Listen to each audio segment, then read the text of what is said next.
आज मैं कहना चाहूँगा देवभूमि के हर उस नागरिक को कि वो ऐसे परजीवियों को कतई पनपने ना दे। उन लोग अपना कैरियर चमकाने के लिए देखते हैं कि जहाँ अपॉर्चुनिटी है वहाँ चले गए। ठीक है, आज यहाँ अगर बीजेपी में अपॉर्चुनिटी मिल रही है तो यहाँ है, कल को कांग्रेस में मिलेगी तो कांग्रेस में है। ऐसे वोट के टाइम पे, इलेक्शन के टाइम पे लोग अपना वोट पाने के लिए या फिर कोई सीट लेने के लिए दल बदलता है, तो ऐसे लोग को वोट नहीं देना चाहिए। ये तो बिल्कुल बहुत ही मतलब कि अविश्वसनीय चीज़ है। ये तो हम उन पर विश्वास कर नहीं सकते जो एक साल कहीं और फिर दूसरे साल फिर कहीं और, तो ये चीज़ें तो नॉट एक्सेप्टेबल। जो उम्मीद के साथ उनको चुनती है वो उम्मीद कम से कम उसको बरकरार रखना चाहिए, पब्लिक का जो विश्वास है वो बनाए रखना चाहिए, और इस तरह से वो जो पाला बदलने वाला खेल ठीक नहीं है। तो कहते दो नाव में जो बैठने वाला है पार कभी नहीं होता। नमस्कार, आप देख रहे हैं रायशुमारी, आपके साथ मैं हूं भुवन शर्मा। उत्तराखंड के एक मशहूर लोक गायक हैं नरेंद्र सिंह नेगी। उनका एक बड़ा मशहूर गीत है और उसकी एक लाइन बहुत पॉपुलर है और अक्सर वो लाइन कही जाती है। उन्होंने लिखा है कि हिट मेरा थैला रे थैला, जखी जोला वखी खौला। इसका मतलब कि मेरे थैला मेरे साथ चल, हम जहाँ जाएंगे वहाँ की खाएंगे। इस लाइन का जिक्र मैंने क्यों किया ये मैं आगे आपको बताऊँगा, लेकिन उससे पहले मैं अपने कैमरामैन को कहूँगा वो दिखाएँ कि सामने है घंटाघर, देहरादून का क्लॉक टावर, बड़ा ही मशहूर चौक है। और हम इस वक्त जहाँ पर खड़े हैं ये पलटन बाज़ार है, देहरादून की बहुत ही फेमस मार्केट। जो देहरादून आए हैं, यहाँ रहते हैं, उनको इस बारे में अच्छे से पता होगा। देखिए, बड़ी तादाद में लोगों का हुजूम, ये भी तब जब कोविड का दूसरा दौर गया है। तीसरे दौर के आने की आहट या सुगबुगाहट जो है अभी बन रही है। लेकिन मसला कोविड का नहीं है, मसला कोरोना का नहीं है, मसला है आने वाले चुनाव को लेकर। और जैसा कि मैंने आपको कहा, नरेंद्र सिंह नेगी की जो लाइन मैंने आपको अभी बताई है उसका जिक्र मैंने इसलिए किया क्योंकि 2017 में कांग्रेस से बीजेपी में आए यशपाल आर्य ये कहकर आए कि कांग्रेस में कार्यकर्ताओं की, नेताओं की परवाह नहीं है, उनका सम्मान नहीं है। लेकिन अचानक से 2022 के चुनाव से ठीक पहले साहब एक बार फिर पलटी मारकर कांग्रेस में शामिल हो गए हैं, बीजेपी छोड़कर, और ये कहकर कि मैं अपने घर में वापस आ गया हूँ। तो नेता लोग जो हैं क्या जनता के सरोकार से वाकई जुड़े हुए होते हैं या फिर उन्हें सिर्फ अपने जेब की और अपने अकाउंट बैलेंस की फिक्र होती है? यही जानने के लिए देहरादून की जनता से, देहरादून के आवाम से आज हम बात करने की कोशिश करेंगे। कुछ लोग हमारे साथ यहाँ पर हैं, युवा हमारे साथ हैं। अभी से शुरुआत करते हैं। अरे मास्क देखो इन्होंने कहाँ पहना हुआ है, पहले तो मास्क दिखाओ यार। अरे दिखाओ यार, दिखाओ दिखाओ। कहाँ हो? अभी मैं हिडन में आ रहा हूँ। अच्छा, हिडन में आ रहे हो, चलो कोई नहीं, यहाँ पे हैं भैया। आप क्या नाम है आपका? मेरा नाम सूरज रावत है। रावत जी, क्या करते हैं आप? मेरा अपना स्टोर है, मोबाइल स्टोर। मोबाइल स्टोर चलाते हैं, मतलब खुद आप बिजनेसमैन हैं? अच्छा, मुझे ये बताइए कि अभी आपने सुना होगा यशपाल आर्य जो कैबिनेट मंत्री धामी सरकार में थे, जो कांग्रेस से बीजेपी में आए थे साल 2017 में, एक बार फिर वो कांग्रेस में चले गए हैं ये कहकर कि बीजेपी में उनका सम्मान नहीं है या वो वापस घर पे चले गए। तो ऐसे नेताओं के बारे में जो दल बदलते रहते हैं उनके बारे में क्या कहना चाहते हैं? सर, मैं तो यही कहना चाहूँगा कि देखिए क्या होता क्या है, राजनीति में ये चलता रहता है। कोई बीजेपी से कांग्रेस में, कांग्रेस से बीजेपी में। असली नेता वही होता है जो कि मेहनती होता है और अपने काम से जाना जाता है। पार्टी आपको सम्मान दे रही ना दे रही, आप ऐसा काम करो कि पार्टी आपका सम्मान करे ना। आप ऐसा काम ही नहीं करोगे, कुछ करोगे नहीं, फिर आप यही करते रहोगे, बीजेपी से कांग्रेस, कांग्रेस से बीजेपी, दल बदल ही करोगे फिर आप लोग, है ना। तो मैं तो यही कहना चाहूँगा। अच्छा, मुझे बताइए 2022 में चुनाव आ रहे हैं, आप यहाँ के वोटर हैं उत्तराखंड के जी, क्या लगता है आपको, लोगों का मूड क्या है, आपका खुद का मूड क्या है? आप परिवर्तन देख रहे हैं, इस बार कुछ बदलाव चाह रहे हैं सत्ता में?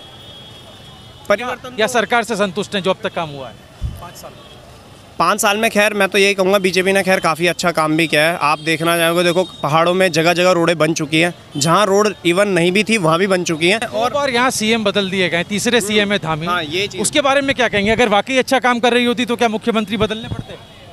देखिए, वो बात भी आपकी बिल्कुल सही कहना चाह रहे हो आप कि भाई अगर काम अच्छा होता तो मुख्यमंत्री बदलते क्या। देखिए, इसमें तो मैं क्या बोलूँ, ये तो अलग ही चीज़ हो गई। फंस गए आप यहाँ पे हैं, आपको लगता है कि ये भी गलत हो रहा है? चलिए ठीक है। यशपाल आर्य का आपने नाम सुना? हाँ बिल्कुल बिल्कुल। कल ही उनकी जो है घर वापसी हुई है। उनके मुताबिक 2017 में वो आए थे, अब वो ये कह रहे हैं कि वो घर वापस आ गए हैं। तो ये जो चुनाव से ठीक पहले दल बदलने का जो शगल है, जो शौक है, वो उसके बारे में क्या टिप्पणी आती है? ये परजीवी लोग हैं।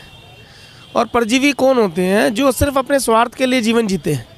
इन्हें समाज से, देवभूमि से, यहाँ के नागरिकों से, यहाँ की मूल समस्याओं से कोई सरोकार इतना सा लेश मात्र भी नहीं है। ये मैं, मेरा बेटा, मेरी पत्नी, मेरे बेटे की बहू, मेरे नाती पोते जी रहे हैं, क्यों सरकार कार्रवाई नहीं करती? जिस समय एक नेता तैयार होता है उसके पास कोई संपत्ति नहीं होती, जिस समय वो विधानसभा में अपनी ज्वाइनिंग होती है थोड़े समय बाद उसके पास अकूत संपत्ति का ढेर लग जाता है, क्यों जांच नहीं होती भाई? कहाँ से उसके पास इतनी संपत्ति आई? कारोबार के नाम पे शून्य। क्या कर रहे हैं वो लोग?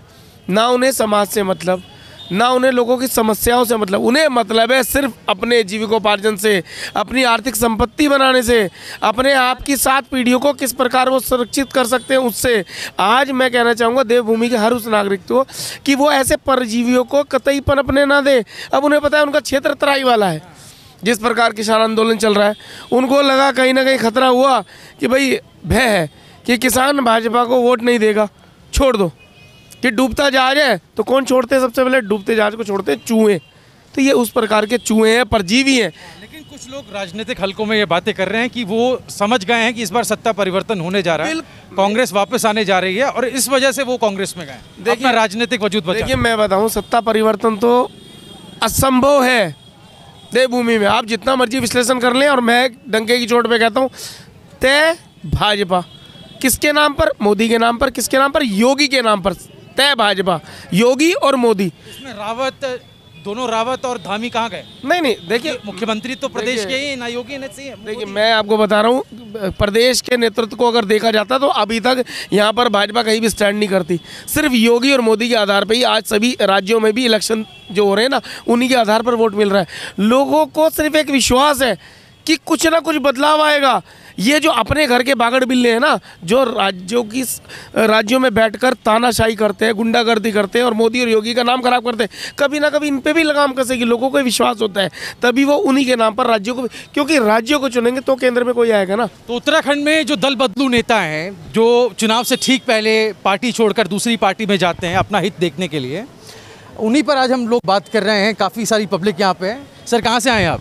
झारखंड से। झारखंड से आए, तो देहरादून में घूमने के लिए आए क्या? नहीं, बेटी को हॉस्टल में छोड़ने आए। हॉस्टल छोड़ने? अच्छा। आपको मालूम है देहरादून में चुनाव, उत्तराखंड में चुनाव होने हैं 2022 में? हाँ मालूम है आपको? हाँ जी। अच्छा, मुझे ये बताइए कि ऐसे लोगों के बारे में, खैर आप यहाँ के वोटर नहीं हैं, लेकिन फिर भी एक आम जन की क्या राय है ये मैं जानना चाहता हूँ। कुछ लोग ऐसे हैं, कुछ नेता ऐसे हैं जो मंत्री तक बने हैं सरकार में, लेकिन वो कांग्रेस में शामिल हो रहे हैं, कांग्रेस ज्वाइन कर रहे हैं, यानी दल बदल रहे हैं। तो ऐसे नेताओं के बारे में आम जनता क्या राय रखती है? ऐसे नेता कैसे राजनीति अपनी कामयाब कर पाते हैं? उन लोग अपना कैरियर चमकाने के लिए देखते हैं कि जहाँ अपॉर्चुनिटी है वहाँ चले गए। ठीक है, आज यहाँ अगर बीजेपी में अपॉर्चुनिटी मिल रही है तो यहाँ है, कल को कांग्रेस में मिलेगी तो कांग्रेस में है, और फिर बीजेपी में दिखेगा तो बीजेपी में आ जाएंगे। ऐसे लोगों को तो जनता ही चुनती है, तो आखिर क्यों? हाँ, लेकिन ऐसे लोगों का मिजाज क्यों? लेकिन उससे बेस्ट तो कोई अपॉर्चुनिटी ऑप्शन भी तो नहीं है ना, इसीलिए जनता मतलब कंफ्यूज हो जाती है कि चलो ठीक है, अगर ये है तो इससे बेटर कौन है? बेटर नहीं है तो फिर इसी को आओ, इसी को दो। आप वोटर हैं, वोट देती हैं? वोट हाँ देती हैं। अच्छा, अभी इलेक्शन आने वाले हैं 2022 में। आज एक छोटा सा एक विषय हम लोग लेके आए हैं। अभी यशपाल आर्य कैबिनेट मंत्री रहे धामी सरकार में, उन्होंने कल कांग्रेस ज्वाइन कर ली। वो 2017 में कांग्रेस छोड़ के बीजेपी में आए थे जब 2017 के चुनाव हुए थे। तो एक बार फिर इलेक्शन से पहले उन्होंने पलटी मार के दोबारा कांग्रेस ज्वाइन कर ली। तो जो ऐसे नेता जो दल बदलते हैं चुनाव से पहले अपना हित देखते हुए, अपना इंटरेस्ट देखते हुए, उन लोगों के बारे में एक वोटर के नाते आपकी क्या राय है? मैं बोलना चाहूँगी कि ऐसे लोगों को वोट हम लोग ना दें। मतलब हमें देखना चाहिए कि कौन कितना काबिल है, कुछ सोशल वर्क कितना अच्छा कर रहा है। ऐसे वोट के टाइम पे, इलेक्शन के टाइम पे लोग अपना वोट पाने के लिए या फिर कोई सीट लेने के लिए दल बदलता है, तो ऐसे लोग को वोट नहीं देना चाहिए। राजनीति में जो कल्चर है ना ये दल बदलने का, एक मिनट, ये पहले से चला आ रहा है। तो आपको लगता है कि अब वोटर जो नया वोटर आ रहा है, आप जैसे जो यूथ हैं वही मेरा फर्स्ट टाइम होगा ये वोट देने का, तो मेरे को इतना एक्सपीरियंस तो नहीं है, पर मैं तो ऐसे ही नहीं दूंगी किसी को। ये चीज़ आपके दिमाग में रहेगी? ये मैं हाँ। तो इस बार क्या लगता है 2022 के चुनाव में, अभी जो गवर्नमेंट ने काम किया 5 साल में, आप संतुष्ट हैं उस काम से या आपको लगता है कि चेंज लाना चाहिए? चेंज लाना चाहिए ऑफ कोर्स, मतलब ये इनफ नहीं है। जो लोग कर रहे हैं, मतलब जो नेता वो करते हैं, वो सोचते हैं कि जब इलेक्शन आता है तभी सामने आता है, लोगों के सामने आते हैं, वो बोलते हैं कि अब हम ये करेंगे, ये चेंज लाएंगे, पर वो चेंज आता नहीं है। बहुत टाइम तक वो चेंज में ही रह जाता है बस। इस बार एक ऑप्शन आम आदमी पार्टी का भी है, तो आपको लगता है कि नई जो एंट्री हो रही है, नए जो लोग आ रहे हैं, उनको भी लोग मौका देने के मूड में हैं? हाँ, ये भी है, नई पार्टी आ रखी है तो ऑफ कोर्स लोग सोच रहे हैं कि एक नई पार्टी है, चांस मिला जाए उनको भी। हाँ। अच्छा, आपका नाम क्या? किरण परिहार। आप बहन हैं दोनों? अच्छा, ठीक है। तो आप भी वोटर हैं? अभी मेरा स्टार्टिंग अभी है। अभी पहला वोट होगा आपका?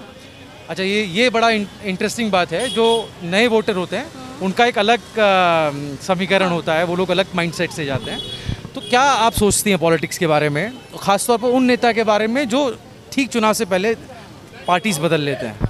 पॉलिटिक्स के बारे में मेरी राय काफ़ी हद तक मैं जानती नहीं हूँ ज़्यादा कुछ, बट ये पता है कि क्या काम अच्छा हो रहा है, क्या काम बुरा हो रहा है, किस पे हमें पता चल जाता है ऑडियंस को ऑफ कोर्स। लेकिन ये है कि जिसमें हमें काम, मतलब जो नए लोग हैं जो वोट कर रहे हैं उनका सिर्फ जो जिस टाइम पे वोटिंग जब ये चलती है उसी टाइम बोलते हैं जो नेता लोग, उस पर भरोसा ना करें, आगे पीछे का काम देखें और देखें कैसा काम हो रहा है, उस बेसिस पे फिर वोट। अच्छा, मुझे एक बात बताइए, अभी मैंने इनसे आम आदमी पार्टी पे सवाल किया, एक नई पार्टी आ रही है उत्तराखंड की, अपनी एक रीजनल पार्टी है, आपको मालूम है वो कौन सी पार्टी?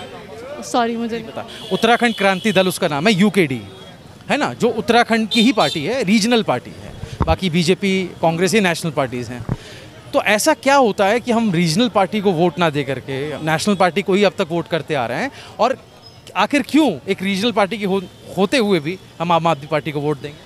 मेरे ख्याल से इस पे भरोसे का होता है, क्योंकि लोग सिर्फ स्टेट के बेसिस पे भी नहीं देखते, लोग पूरे कंट्रीज़ के बेसिस पे भी देखते हैं कि कौन सी पार्टी किधर अच्छी चल रही है और कैसा काम कर रही है। ये तो बिल्कुल बहुत ही मतलब कि अविश्वसनीय चीज़ है। ये तो हम उन पर विश्वास कर नहीं सकते जो एक साल कहीं और फिर दूसरे साल फिर कहीं और, तो ये चीज़ें तो नॉट एक्सेप्टेबल है। लेकिन ऐसे लोगों को जनता चुनती है, ये बड़ी ताज्जुब की बात है। देखिए 2017 में भी जब वो आए थे, वोट बैंक लेने का तरीका हो सकता है कुछ अलग हो उनका, इसलिए वो जीत जाते हैं, लेकिन इन फेथ नहीं कर सकती जनता, उन फेथ नहीं कर सकती।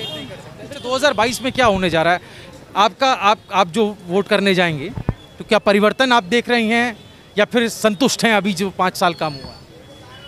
इतना मैंने जस्ट अभी किया नहीं है, हम अपनी लाइफ 4.5 साल पूरे हो गए हैं, अब तक तो कर लेना चाहिए। जो कामकाज हुआ है उससे संतुष्ट हैं, ये बता दीजिए। एक्चुअली मैं आपको अपनी रियलिटी बताऊँ, मैंने आज तक वोट ही कास्ट नहीं किया। वोट नहीं दिया है? हाँ। इस बार भी नहीं देंगे क्या?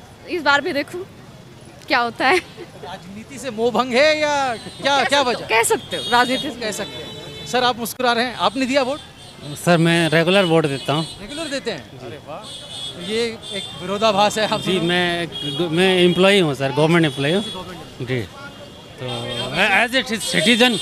एज ए सिटीजन मैं सोचता हूँ कि मतलब जो पॉलिटिक्स है उसको फेयर होना चाहिए, और जो पब्लिक का जो कॉन्फिडेंस है, जो फेथ है, उस पर खरा उतरना चाहिए। ये हमारी गुजारिश है हर किसी पॉलिटिशियन से। जिस उम्मीद के साथ उनको चुनती है, वो उम्मीद कम से कम उसको बरकरार रखना चाहिए, पब्लिक का जो विश्वास है वो बनाए रखना चाहिए, और इस तरह से वो जो पाला बदलने वाला खेल ठीक नहीं है। तो यशपाल आर्य जो हैं वो सत्ता की मलाई खाने के बाद एक बार फिर पाला बदलते नजर आए। धामी ने आखिर तक उनसे मुलाकात की, उनके घर गए, उनसे बातचीत की, उन्हें मनाया, और उस वक्त मीडिया ने जब सवाल किया कि क्या कुछ खिटपिट चल रही है, तो उन्होंने कहा कि नहीं, सब कुछ नॉर्मल सी बात है। तो एक आखिरी बात यही दिमाग में आती है, यही जहन में आती है यशपाल आर्य और धामी को देखते हुए, या मौजूदा राजनीतिक माहौल को देखते हुए, कि बड़े बेआबरू होकर तेरे कूचे से हम निकले, बहुत निकले मेरे अरमा, लेकिन कम निकले। इस वीडियो में फ़िलहाल इतना ही। इस वीडियो के बारे में या यशपाल आर्य के इस तरह से दल बदलने को लेकर या दल बदलू नेताओं के बारे में आप क्या राय रखते हैं, हमें कमेंट में ज़रूर बताएं। इस वीडियो को आप ज़्यादा से ज़्यादा शेयर करें। माँ मैं नहीं हूँ कब कहाँ, मुझे दुनिया का माल दो, लगी है गम की बाँह जिगर से निकाल दो, बन कर दाता मुझ गरीब का इतना संभाल लो, जाओ कुल समझ में आए मेरी झोली में डाल लो। गरीबों की आवाज़ क्यों नहीं जाती? क्योंकि हम ही लोग गरीबों आवाज़ दबा देते हैं। सुनी नहीं जाती पुकार। ये सारा फुटबॉल बिक रहा है, देहरादून गलत शहर है।